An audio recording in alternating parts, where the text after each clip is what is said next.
임마누엘 되신 하나님 아버지, 오늘 이 아침 새벽에 또 주의 말씀을 듣기를 원하고 주님을 뵙기를 원해서 우리 새벽에 일찍 깨워주시고 또 우리에게 생명을 주신 그 하나님을 인해서 감사하고 감사합니다. 아멘. 아버지 하나님, 특별히 정말 용과 여자와의 싸움에서 끝까지 승리하신 우리 예수님, 우리가 그 예수의 믿음을 지킬 수 있도록 도와주시옵소서. 아멘. 하다는 용은 자기의 때가 얼마 남지 않아서 울부짖는 사자와 같이 삼킬 자를 찾고 있습니다. 아버지, 우리가 마지막까지 믿음을 지킬 수 있도록 우리와 늘 함께하여 주시옵소서. 아멘. 주님, 넘어질 때나 어려움 당할 때 우리를 일으켜 세워 주시옵소서. 아멘. 주님, 또 우리 믿음이 신실하신 어른들을 저희 교회에 보내주시고 저희가 그분들의 믿음을 따라서 정말 신실하게 살아갈 수 있도록 도와주시옵소서. 주님, 또 우리 교회 많은 청년들을 기억하여 주시고 우리 청년들 가운데도 영적으로 몸부림치고 있는 청년들도 있을 줄 압니다. 아버지, 그 청년들을 도와주시고 또한 연약한 청년들에게 힘을 주시고 그들이 예수님 앞에 굴복할 수 있는 믿음을 주시옵소서. 아멘. 주님, 또 우리 어린아이를 키우는 어머니들, 지금 여러 우리 애기 엄마들이 있습니다. 아버지 하나님, 더욱 그들이 이 세상에서 아이들을 어떻게 키울 것인가, 더욱 믿음을 따라서 더욱 하나님께 지혜를 구하며 믿음 안에서 그 아이들에게 신실하게 키울 수 있도록 도와주시고 건강한 어린아이들을 키울 수 있도록 도와주시옵소서. 아멘. 아버지 하나님, 특별히 또 말씀을 늘 전하시는 김 목사님에게 강건함을 허락하여 주시고 아멘. 건강하신 가운데서 우리들에게 귀한 말씀을 들려주시옵소서. 아멘. 아버지, 오늘 하루도 주 앞에 승리하는 저희들 되기를 원하며 예수님 이름으로 간절히 기도드리옵나이다. 아멘. 네. 예, 감사합니다. 오늘은 계시록 12장 15절, 16절에 있는 말씀으로 은혜를 나누도록 하겠습니다. 먼저 본문에 있는 말씀, 계시록 12장 15절. 여자의 뒤에서 뱀이 그 입으로 물을 강같이 통하여 여자를 물에 떠내려가게 하려 하되 땅이 여자를 도와 그 입을 벌려 용의 입에서 토한 강물을 삼키니. 요한계시록 12장의 여자에 관한 이야기는 고대 로마 세계의 많은 독자들에게 친근했었을 것입니다.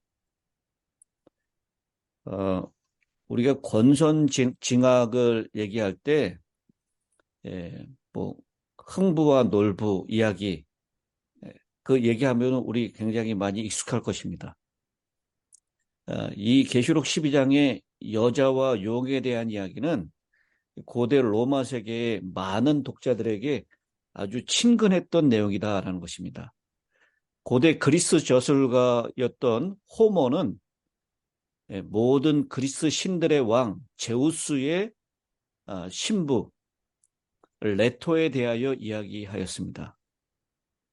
제우스 왕이 이제 신들 중에 왕이잖아요. 그리스 신화에서. 그 제우스의 부인이 레토였는데 레토가 곧 쌍둥이를 출산할 것이다라는 사실을 들었을 때 그리스 신의 여왕 헤라라고 하는 여왕이 질투하고 화가 났습니다. 그래서 홧김에 이 헤라는 온 세상의 땅이 레토에게 거처를 주지 못하도록 했습니다. 그래서 쌍둥이를 가진 무거운 몸으로 레토는 정처 없이 이곳저곳을 배회해야만 했습니다. 더군다나 검은 독을 내뱉는 거대한 용 파이도는 레토의 아들이 언젠가 자신을 죽일 거라는 경고를 받았습니다. 그래서 이 거대한 용 파이도는 레토가 세상을 배회할 때 아들이 태어나기 전에 그녀를 죽이기 위하여 추격합니다. 이때 바다의 신이었던 포세이돈이 끼어들어서 바다에서부터 델로스 섬이 솟아오르게 합니다. 단 한 그루의 야자수를 유일한 식물로 가진 델로스 섬이 바다 위로 떠올랐습니다. 델로스는 육체로부터 자유로웠기 때문에 그리스 신의 여왕 헤라의 명령으로부터도 역시 자유로웠습니다. 따라서 레토는 야자수 그늘에서 쉴 수 있었습니다. 또 용 파이돈이 찾아왔을 때 이 바다의 신 포세이돈은 그녀를 숨기기 위해서 섬을 임시로 가라앉히기도 했습니다. 이 거대한 용 파이돈이 델로스를 떠난 후에 헤라는 레토가 은신처를 찾았다는 사실에 분노하였습니다. 헤라는 출산의 여신 일루투이아가 올림푸스에 머물도록 해서 레토의 쌍둥이가 태어나지 못하게 하라고 명합니다. 그 결과 레토는 헤라의 분노가 누그러질 때까지 9일 동안 출산을 하지 못하고 극심한 산통을 겪습니다. 그러다가 이제 결국 출산의 여신이었던 일루투이아가 찾아오게 되고 드디어 레토가 아이를 출산하는데요. 그 첫 번째 태어난 아이가 소아시아의 여신이었던 아르테미스였고요. 다음으로 태어난 쌍둥이 아들은 아폴론이었습니다. 제우스, 그리스의 신들 중에 왕이죠. 이 제우스는 자신의 태어난 자녀들을 향해서 튼튼한 활과 마법의 화살을 주어서 쌍둥이를 축복합니다. 아폴로는 파나수스 산 비탈에서 예언된 대로 1000개의 황금 화살로 거대한 용이었던 파이돈을 살해합니다.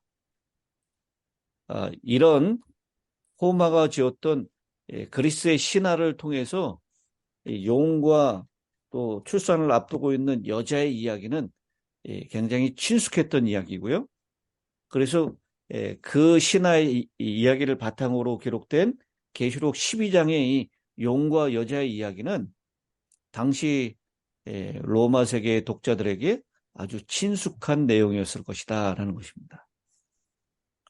주 1세기 동안 동전들은 몇몇 황제들이 자신을 아폴론과 연관지었다는 것을 보여줍니다. 소아시아에서 만연한 로마 사상은 레토를 여신 로마와 동일시하였습니다. 그녀는 어머니 신이 되었고 로마 황제는 그녀의 자녀로서 세상의 구세주 아폴론과 동일시 되었다라는 것입니다. 요한계시록의 이상에서 예수는 용과 그와 관련된 짐승들을 죽이는 분으로 등장합니다. 마치 이 레토의 아들이었던 아폴론이 이 거대한 용이었던 파이돈을 죽이는 이야기처럼 용이 여자를 추격하고 여자가 아이를 낳기 전에 그 여자를 죽이려고 했었던 것처럼 그렇게 그 이야기가 전개되고 있는데요.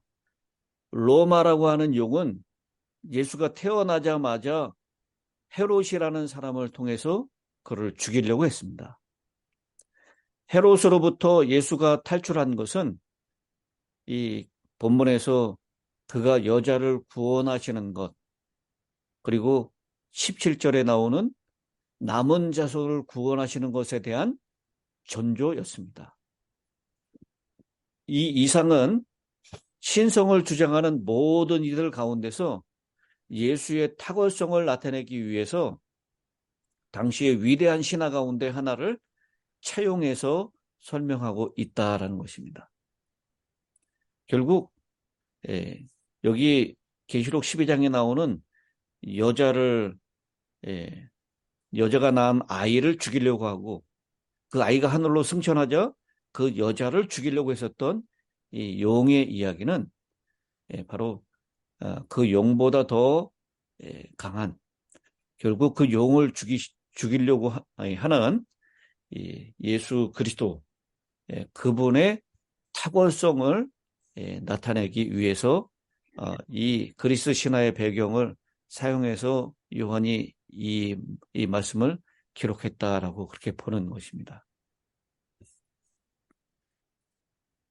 그리스 신화의 그 이야기들을 통해서 이 배경을 가지고 이 내용을 우리가 이해를 하면 훨씬 더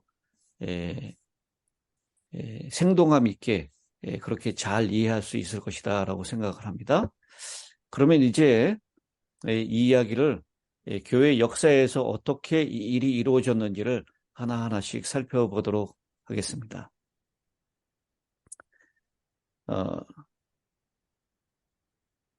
15절에 여자의 뒤에서 뱀이 그 입으로 물을 강같이 토하여 여자를 물에 떠내려가게 하려 하되 그랬습니다. 여기 이 이야기는 뱀이 여자의 뒤에서 홍수를 일으키는 용으로 표상된 세력인데요. 용은 1차적으로 사탄을 표상하지만 2차적인 의미로는 이교 로마와 법왕 로마를 상징한다라고 이미 말씀을 드렸습니다. 교회를 대적하는 용이 그의 입에서 물을 쏟아내어서 여자를 떠내려가게 했다라고 하는 것. 그것은 이 용이 교회와 영적인 전쟁에서 사용하는 두 가지 무기를 설명하고 있습니다. 하나는 입이고 또 하나는 물입니다.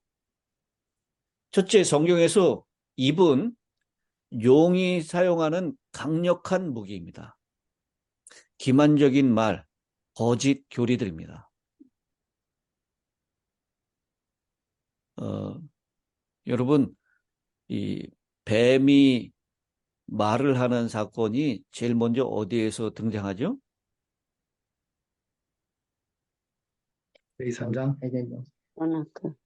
에덴 동산에 선악을 알게 하는 나무에 용이 자리하고 있고 용이 여자에게 말을 거는 장면을 우리가 쉽게 떠올릴 수 있을 것입니다. 결국 그 뱀이 입을 열어서 말한 것은 기만이었고 속임수였습니다. 거짓 교리였습니다. 그것을 통해서 여자를 쉽게 타락시킬 수가 있었습니다. 마찬가지로 여기 입에서 물을 토해냈다라고 그렇게 표현하고 있는데요. 그 입으로 다시 말해서 기만적인 말과 거짓 교리로 이 마지막 시대에 교회를 속이고 교회를 어지럽게 할 것이다 라고 하는 그것을 말씀을 하고 있습니다. 그리고 두 번째, 성경에서 물은 사탄과 그의 추종 세력이 사용하는 강력한 무기입니다.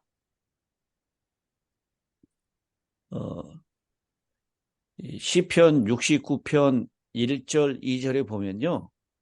하나님이여 나를 구원하소서. 물들이 내 영혼에게까지 흘러 들어왔나이다. 나는 설 곳이 없는 깊은 수렁에 빠지며 깊은 물에 들어가니 큰 물이 내게 넘치나이다 라고 그렇게 얘기합니다. 그래서 이 물은 강압적인 수단으로 무력을 사용해서 하나님의 교회를 핍박하고 그들을 죽이려고 하는 그런 사탄의 세력을 얘기하는 것입니다. 홍수로 익사시키려고 하는 시도죠. 요즘 한국에도 이제 태풍권에 들어가 있어서 비가 막 엄청나게 올 것이다 라고 얘기하고 있고요. 그 물이 많이 넘치면 결국 홍수가 나서 떠내려가게 하고 죽이는 이야기를 합니다. 이사야는 이사야 8장 7절에 이 아수르 왕과 그의 모든 위력을 뭐라고 표현하냐면 흉흉하고 창일한 큰 하수라고 표현을 하고 있습니다. 그래서 무력적인 힘을 동원해서 하나님의 교회를 홍수가 나게 해서 떠내려가게 하는 그런 작전으로 여자를 죽이려고 하는 계획을 여기 얘기하고 있는 것입니다. 그런데 물로 상징된 용의 시련과 핍박으로 이 성도들을 공격한다 할지라도 시편 32편 6절에 있는 말씀이 오늘 저는 이 사탄의 공격에 대한 하나님의 충분한 피난처를 우리에게 제공해 주신다라고 생각을 합니다. 시편 32편 6절에 있는 말씀입니다. 이로 말미암아 모든 경건한 자는 주를 만날 기회를 얻어서 주께 기도할지라. 진실로 홍수가 범람할지라도 그에게 미치지 못하리이다.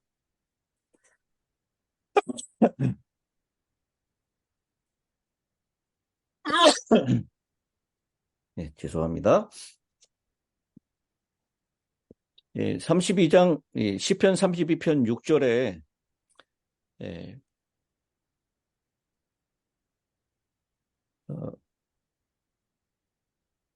뭐라고 말씀하고 있냐면 모든 경건한 자는 주를 만날 기회를 얻어서라고 했는데 그 주를 만날 기회를 얻어서라고 하는 말을 우리 그 난해주에 보면 뭐라고 얘기하고 있습니까?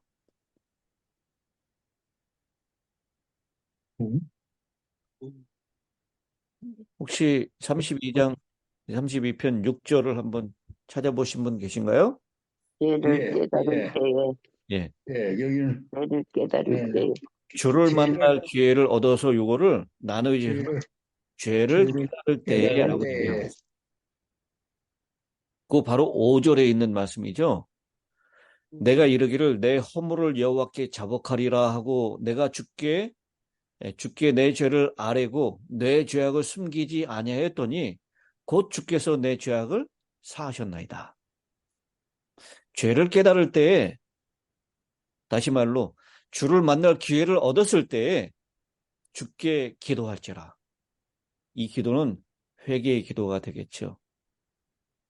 그 회개의 기도를 드리는 사람, 그 사람을 모든 경건한 자다라고 그렇게 표현하고 있습니다. 이렇게 자신의 죄악을 깨달았을 때 하나님께 기도를 드리는 경건한 사람들은 진실로 홍수가 범람할지라도 그에게 미치지 못하리라 라고 말씀하고 있습니다. 아멘. 네. 홍수가 와서 모든 것을 다 쓸어가고 모든 생명이 다 죽게 되는 장면을 여러분 생각해 보십시오. 노아 홍수 당시에 경건치 않은 모든 사람들이 다 목숨을 잃었습니다. 그러나 경건한 자들, 시편 32편 6절에 표현하고 있는 것처럼 모든 경건한 자는, 그 경건한 자를 뭐라고 표현하냐면 죄를 짓지 않는 사람이라고 얘기하지 않아요. 죄를 깨달았을 때에 주님께 기도하는 사람들, 자기의 죄를 자복하고 하나님 앞에 회개하는 사람들, 그 사람들을 경건한 자들이라고 얘기하고 있고요. 그 경건한 자는 홍수가 온다 할지라도 하나님께서는 구원의 방주로 그들을 넉넉히 구원해 내실 수 있는 분이시다라는 것을 말씀하고 있습니다. 아멘. 노아 홍수 당시에는 이 구원의 방주로 하나님의 경건한 자들을 구원해 내셨지만 오늘 이 본문에서는 뭐가 도왔다고 얘기하고 있죠? 땅이. 땅이 도왔다라고 얘기를 하고 있습니다. 그 땅은 다른 땅이 아니라 바로 큰 독수리의 두 날개를 받아서 광야에 있는 자기 곳, 그것을 얘기하는 것입니다. 우리 재림교회의 학자들 그리고 신자들은 이 땅이 어디라고 얘기를 알고 있습니까? 미국. 이 땅이 바로 미국이다라는 것을 알고 있습니다. 땅이 여자를 도왔다라고 하는 것은 물과 대조하여 인구가 드문 지역인 신대륙을 상징하는 것으로 해석을 했습니다. 그래서 콜럼버스에 의해서 1492년에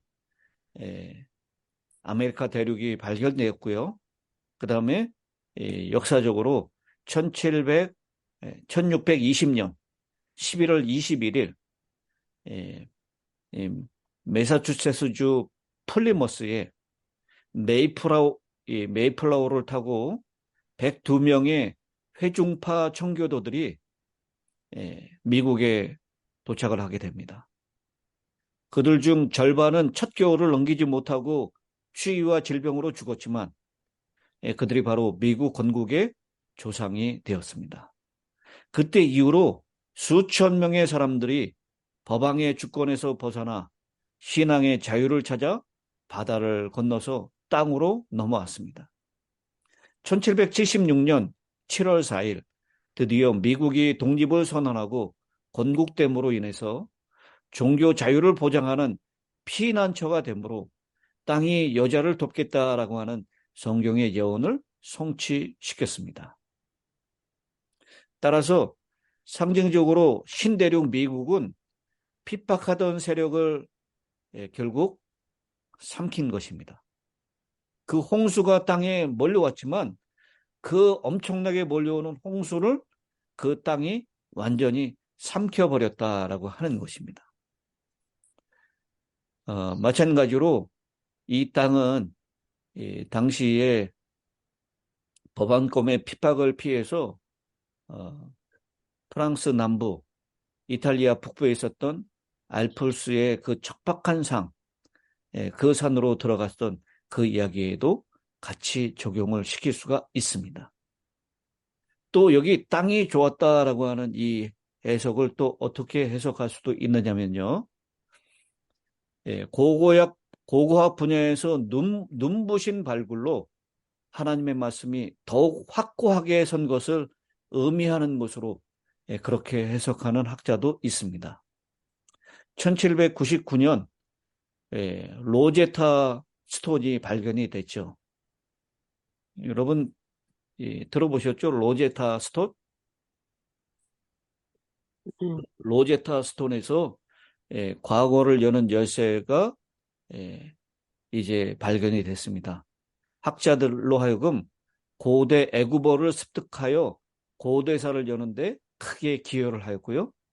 그 다음에 그때서부터 발견되는 이 고고학의 발견들을 통해서 하나님의 말씀이 더욱 확고하게 설 수 있었다라고 하는 것입니다. 이렇게 하나님의 말씀을 기만하고 거짓 교리로 그리고 그들이 사용할 수 있는 동원할 수 있는 군사적인 무력을 사용해서 뱀의 입에서 물을 강같이 토해내서 홍수로 여자를 떠내려가게 하려고 했었던 그 사탄, 용의 계획, 이교 로마와 법왕 로마를 통해서 그 일을 하려고 했었던 그 계획은 땅이 여자를 도와서 그 입을 벌려 용의 입에서 토한 강물을 삼킴으로 인해서 그 여자의 생명이 보존되었고 하나님의 진리는 보존받을 수가 있게 되었다라고 하는 이야기. 그 아름다운 이야기가 오늘 계시록 12장 15절로 16절에 있는 말씀입니다. 여전히 이 선악의 대쟁투에서 이 선악의 대쟁투의 싸움은 입으로 하는 싸움이에요. 물론 물리적인 힘을 동원해서 핍박하는 것도 있지만요. 거의 이 싸움의 대부분의 양상은 입으로 하는 싸움입니다. 이 사탄도 입을 사용하지만요. 하나님께서도 입을 사용해서 말씀을 하십니까? 예.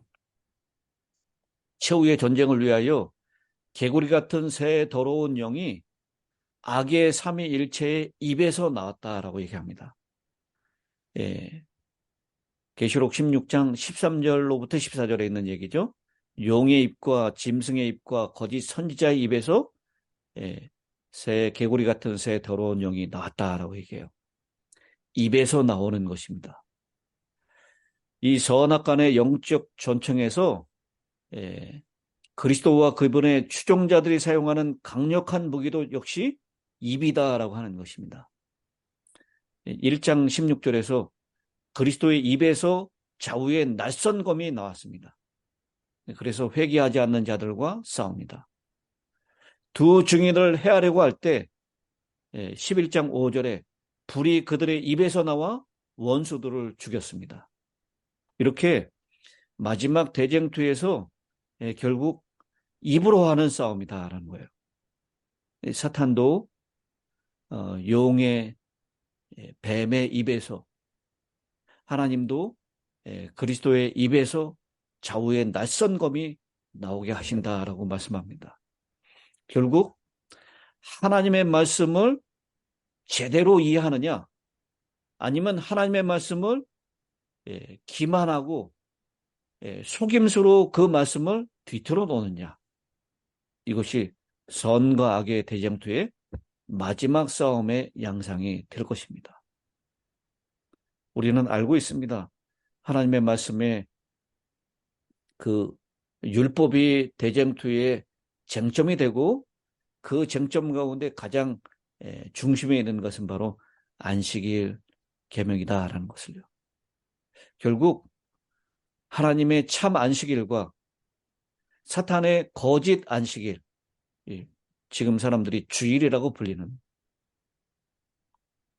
근데 여러분 혹시 그 소식을 들어보셨습니까? 한국의 큰 교회 중에 하나였던 온누리 교회가요, 안식일 날도 예배를 드려요. 오늘날의 안식일. 그러면서 그 안식일에 예배를 드리는 이유를 설명을 하는데 이 성령의 진리를 회복하려고 하는 노력이 아닌가라고 생각이 듭니다. 제가 그 짧은 동영상을 우리 단체 카톡에 오늘 지금 올려드리려고 합니다. 한번 그걸 보시기 바랍니다. 일요일 날도 예배 드리고 안식일도 일요일 날도 예배 드리고 안식일도 예배 드려요. 근데 일요일 날 예배 드리는 거 가지고는 성경적으로 맞지 않다는 거예요. 성경적으로 안식일이 토요일이니까 그날 예배를 드려야 한다라고 주장을 합니다. 이 양상이 참 재미있게 흘러가는 것을 보게 됩니다. 여러분 결국 마지막 때에 용의 입에서 나오는 말, 그리고 그리스도의 입에서 나오는 좌우의 낯선 검, 이것이 결국 큰 싸움의 마지막 모습이 될 것입니다. 우리가 그리스도의 말씀을 더 깊이 연구하고 그 말씀 위에 굳게 서야 되는 이유가 바로 여기에 있다라고 생각을 합니다.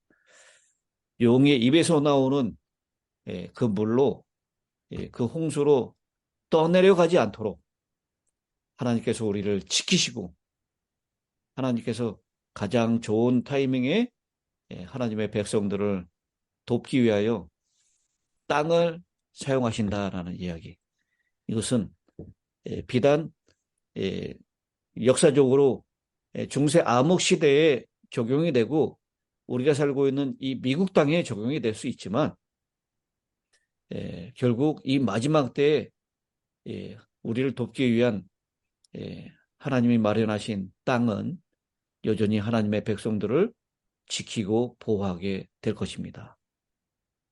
그 하나님의 보호하심과 인도하심이 우리와 늘 함께 하신다라는 것을 믿으시고 그 말씀 가운데서 분명한 확신을 얻게 되시기를 간절히 바랍니다. 아멘.